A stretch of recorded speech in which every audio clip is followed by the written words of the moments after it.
Hello दोस्तों, कैसे हैं आप। अप्रेंटिसशिप गाइडेंस चैनल में आपका स्वागत है। आज हम बात करेंगे uranium corporation of India limited में जो अप्रेंटिसशिप की 2023 में रिक्रूटमेंट आ गई है उसके बारे में। तो चलिए बिना वक्त गवाए डिस्कशन शुरू करते हैं। सबसे पहले आपको गूगल में टाइप करना है UCIL रिक्रूटमेंट अप्रेंटिस 2023 और आपके सामने ये वाला पेज ओपन हो जाएगा। यहाँ पे आपको ऑफिशियल वेबसाइट पर क्लिक करना है और आपके सामने एक पेज ऐसा ओपन हो जाएगा। देखिए जॉब रिक्रूटमेंट के अंदर ये जो पहला लाइन आपको दिख रहा है, यहाँ पे क्लिक करने के बाद आपके सामने एक ऐसा PDF ओपन हो जाएगा। तो बात करते हैं ये यूरेनियम कॉरपोरेशन एग्जैक्टली है कहाँ पे। तो झारखंड स्टेट के अंदर जादूगोड़ा माइंस के पास में ये पूरा कॉरपोरेशन का सेटअप है। तो चलिए हम देखते हैं मैप के अंदर। तो दोस्तों, तो ये रहा हमारा प्यारा भारत। और जैसा कि आप देख रहे हैं झारखंड में की साउथ ईस्ट के पास ये पूरा यूरेनियम कॉरपोरेशन ऑफ इंडिया का हमें पूरा एरिया दिखाई दे रहा है। तो चलिए अब वापस चलते हैं हमारी PDF की ओर। तो जैसा कि इन्होंने बताया है टोटल 243 वैकेंसी आ गई है। और जो ट्रेड हैं ITI वालों के लिए, ये एक्स ITI का मतलब है जिन लोगों का ITI पूरा हो गया है। तो fitter, electrician, welder, Turner machinist, instrument mechanic, mechanic diesel, mechanic motor vehicle, carpenter और प्लम्बर। चलो इन सब के लिए एक खुशखबरी है, सबके लिए यहाँ पे अच्छी अच्छी वैकेंसी है। अगर आपको ITI करना है तो मैं तो आपको ये सब ट्रेड इसमें से आप कोई भी ट्रेड सिलेक्ट कर लो। ये जो ट्रेड हैं ये सारे कोर ट्रेड हैं, इसमें बहुत सारी वैकेंसी हर साल आती है। तो आगे डिस्कस करते हैं कि इन्होंने क्या दिखाया है। देखो जादूगोड़ा के लिए टोटल 102 है, नरवा पहाड़ के लिए 51, फिर तुरामदी के लिए 90 ये वैकेंसी है। तो कुल मिला के हो गई 243। अब आगे हम बात करते हैं PH कैंडिडेट के लिए इन्होंने 3% का ऑप्शन रखा है। चलिए अच्छी बात है। क्वालिफ़िकेशन में इन्होंने 10th पास और दूसरा ITI पास यहाँ पे ऑप्शन रखा है। और एज के लिए बात करते हैं तो मिनिमम 18 ईयर्स और मैक्सिमम 25 ईयर्स इन्होंने यहाँ पे मेंशन किया है। और SC ST OBC के लिए जो गवर्नमेंट के रूल्स होते हैं वो सब लागू होंगे, यानी कि एज रिलैक्सेशन उनको यहाँ भी मिलेगा। आगे बात करते हैं कि यहाँ पे कुछ मेंशन किया है कि जो कैंडिडेट अभी कहीं पे अप्रेंटिसशिप कर रहे हैं, चाहे वो गवर्नमेंट में कर रहे हो या फिर प्राइवेट इंडस्ट्री में कर रहे हैं, वो कैंडिडेट जो है वो एलिजिबल नहीं है ये जो रिक्रूटमेंट चल रही है उसमें। तो आपको ये बात ध्यान में रखनी है। दूसरा, सिलेक्शन प्रोसीजर कैसा है, तो आपका ITI में जो मेरिट है उसके हिसाब से यहाँ पे प्रोविजनल मेरिट लिस्ट बनेगा और बाद में डॉक्यूमेंट वेरिफिकेशन होने के बाद एक फाइनल लिस्ट बनेगा। ठीक है।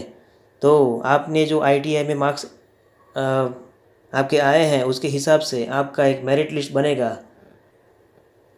तो अगर आपके दिमाग में एक क्वेश्चन आ रहा है कि रमेश है और दूसरा महेश है, दोनों के ITI में एक ही ट्रेड है फिटर और दोनों का सेम ही मार्क्स है, ठीक है, मतलब दोनों ने 75% से दोनों पास हुए हैं, तो फिर ये मतलब सिलेक्ट कैसे करेंगे।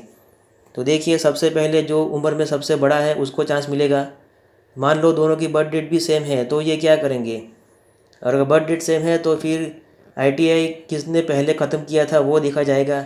जो बड़ा मतलब जिसने जल्दी ITI ख़त्म किया उसका सिलेक्शन हो जाएगा। देखिए ये सब तो बात की बातें हैं। चलिए आगे डिस्कस करते हैं कि आपको अप्लाई कैसे करना है। यहाँ पे apprenticeshipindia.gov.in ये वाली वेबसाइट का इन्होंने ज़िक्र किया है। यहाँ पे कुछ बताया गया है कि सबसे पहले आपको अपनी प्रोफाइल बनानी है। प्रोफाइल कहाँ पे बनानी है, तो कि ये वाली वेबसाइट पे। और प्रोफाइल बनाने के बाद आपका एक रजिस्ट्रेशन नंबर जनरेट हो जाएगा। दोस्तों, अगर आपने ये प्रोफाइल नहीं बनाई है तो प्रोफाइल कैसे बनाते हैं, चलिए इसके बारे में भी मैंने एक वीडियो बनाया है। सबसे पहले आपको इस चैनल पे, मतलब ये जो चैनल है यहाँ पे जाना है प्लेलिस्ट में। प्लेलिस्ट में जाने के बाद आपके सामने कैंडिडेट रजिस्ट्रेशन का यहाँ पे एक ऑप्शन आ रहा है। क्लिक करने के बाद ये देखो ITI apprenticeship profile registration free, यहाँ पे आपको क्लिक करना है और ये वीडियो में जो पूरा प्रोसेस दिया गया है, इसमें से देख के आपको अपनी प्रोफाइल बनानी है। और अगर कुछ दिक्कत आती है तो आप कमेंट कर सकते हो। तो चलिए वापस चलते हैं हमारी पीडीएफ की तरफ। दोस्तों, आपको कौन कौन से डॉक्यूमेंट साथ में रखने हैं जब आप ये जो वेबसाइट है यहाँ पर आप अपनी प्रोफाइल बनाओगे, वो वाला वीडियो देख के। तो ये देखो, 10th का मार्कशीट और दूसरा ITI का मार्कशीट, फिर आपका कास्ट सर्टिफिकेट, फिर अगर आप PH कैंडिडेट हैं तो उसका सर्टिफिकेट, फिर आपका फ़ोटो एंड आपका सिग्नेचर, आपका जो आधार कार्ड है, पान कार्ड। एक और बात मुझे यहाँ पे आपको मेंशन करनी है, आपका जो आधार कार्ड है उसके साथ आपका मोबाइल नंबर वो लिंक होना बहुत ज़रूरी है। मान लो कि आपने जब आधार कार्ड बनवाया था तब आपके फादर या फिर आपके ब्रदर, आपके मदर, यानी कि कोई फैमिली मेम्बर का कोई भी एक नंबर आपने दे दिया होगा और आप वो नंबर पुराना हो गया होगा तो आपका वो नंबर शायद बंद भी हो गया होगा। तो आप क्या करेंगे, आपको नज़दीकी पोस्ट ऑफिस में जाना है और वहाँ पे आपको आधार कार्ड के साथ आपका जो मोबाइल नंबर है वो लिंक करवाना है। तो मेरी इस बात को आपको ध्यान से रखना है। क्यों? क्योंकि आपका ये जो प्रोफाइल बनेगा इसमें eKYC होगा।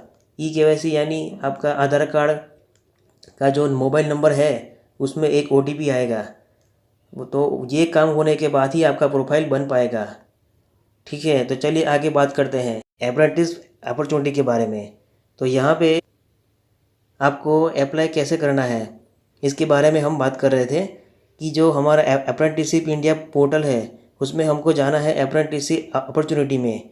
ये पूरा प्रोसीजर कैसे करना है इसके लिए भी मैं एक अलग सी वीडियो बना दूंगा और आपको क्या सर्च करना है कहाँ पे वो भी मैं आपको दिखा दूंगा। देखिए यहाँ पे कुछ मेंशन किया है कि कैंडिडेट मस्ट ऑल्सो सिलेक्ट 1 और मोर देन 1 यूनिट, यानी कि अगर आप गलती से भी एक या किसी ज़्यादा यूनिट में अप्लाई कर देते हो तो यहाँ पे तो अच्छी बात है, आपके लिए ज़्यादा अपॉर्चुनिटी है, आपका एप्लीकेशन है वो कैंसिल नहीं होगा। ठीक है, तो ऐसा मत सोचना कि मैं किसी एक ही जगह पे अप्लाई कर सकता हूँ, आप तीनों जगह पे अप्लाई कर सकते हो। और दूसरा इन्होंने यहाँ पे मेंशन किया है कि यहाँ पे जो ऑनलाइन अप्लाई करना है, कई बार क्या होता है अप्रेंटिसशिप इंडिया वेबसाइट पे कुछ बच्चे बहुत पहले से अप्लाई कर देते हैं और तो उनके लिए इन्होंने मेंशन किया है कि मतलब 12 नवंबर 2023 के बाद का कोई भी अगर अप्लाई करेगा तो वो इसमें काउंट नहीं होगा। और 13 अक्टूबर से पहले भी जिन लोगों ने अप्लाई किया है उनको फिर से यहाँ पे अप्लाई करना पड़ेगा they need to apply as a fresh, यानी आपको फिर से वहाँ पे अप्लाई करना होगा अगर आपने पास्ट में कभी अप्लाई किया है तो। चलिए आगे बात करते हैं कि इन्होंने अपनी PDF में क्या मेंशन किया है। देखो, प्रेफरेंस की बात है, यानी कि जब मेरिट लिस्ट बनेगा तो इसमें प्रेफरेंस कब मतलब कौन से कैंडिडेट को पहला प्रेफरेंस मिलेगा। तो जो विस्थापित हुए हैं, विस्थापित यानी लैंड डिस्प्लेस कैटेगरी, जो मैंने आपको समझाया कि जो हमारा प्लांट बना वहाँ पे जो लोग रह रहे थे उनको दूसरी जगह पे जाना पड़ा, तो उनके लिए यहाँ पे वैकेंसी भी है। और दूसरे जो लोग यहाँ पे ऑलरेडी जॉब कर रहे हैं उनके जो डॉटर एंड सन हैं उनके लिए भी वैकेंसी है। और ये जो प्लान है इसके आसपास 5 किलोमीटर की रेडियस में जो कैंडिडेट हैं उनके लिए भी यहाँ पे वैकेंसी है। तो इन सबको मतलब पहला प्रेफरेंस मिलेगा। यहाँ पे दिया गया है कि लैंड डिस्प्लेस वालों को फर्स्ट प्रेफरेंस, फिर दूसरा प्रेफरेंस मिलेगा 5 किलोमीटर वाले को, फिर तीसरा प्रेफरेंस है मतलब फैमिली मेम्बर्स को। ठीक है, तो ये बात आपको ध्यान में रखनी है। तो उसके बाद आप जो नॉर्मल कैंडिडेट हैं उनका नंबर लग जाएगा। आगे हम बात करेंगे कि आपको यहाँ पे क्या ध्यान में रखना है। देखो, कुछ और भी यहाँ पे इन्होंने मेंशन किया है कि अगर आपका एम्प्लॉय वाला केस है, आप अगर किसी एम्प्लॉय के सन या डॉटर हैं और यहाँ पे अप्लाई कर रहे हो तो central personal section of UCIL जदुगुड़ा, यहाँ पे आपको प्रूफ भेजना होगा। तो कौन सा प्रूफ भेजना है वो भी नीचे दिया गया है PDF में, वो भी हम आगे डिस्कस करेंगे। तो चलिए आगे बढ़ते हैं। देखो, रिज़ल्ट कहाँ पे पब्लिश होगा, तो ये ऑफिशियल वेबसाइट है www.uraniumcorp.in। और जो भी कैंडिडेट सिलेक्ट हो जाएंगे उनको ये ईमेल के थ्रू इनको इन्फॉर्म करेंगे।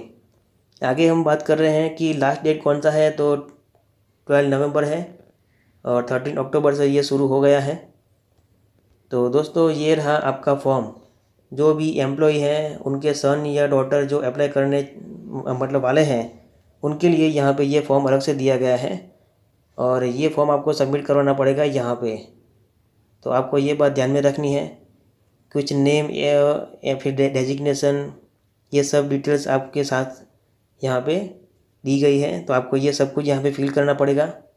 फिर ये कुछ डिक्लेरेशन है कि जो भी आपने दिया है इन्फॉर्मेशन वो सब सही है। फिर ये दूसरा सर्टिफिकेट है जो मतलब ये प्रोजेक्ट की वजह से जो अफेक्ट हो गए थे यानी विस्थापित हुए थे उन लोगों के लिए। तो चलिए ये भी बहुत अच्छी बात है, यहाँ भी आपको अच्छे से फॉर्म भरना है और आगे देखते हैं। तो ठीक है दोस्तों, ये PDF हमारा यहाँ पे पूरा होता है और अगर आपको इस वीडियो में अच्छा लगा कुछ इन्फॉर्मेशन तो बाकी सब दोस्तों के साथ भी ये शेयर करें। मिलते हैं नेक्स्ट वीडियो में जहाँ पे हम बात करेंगे कि कैसे अप्लाई करना है। तो thank you very much for discussion.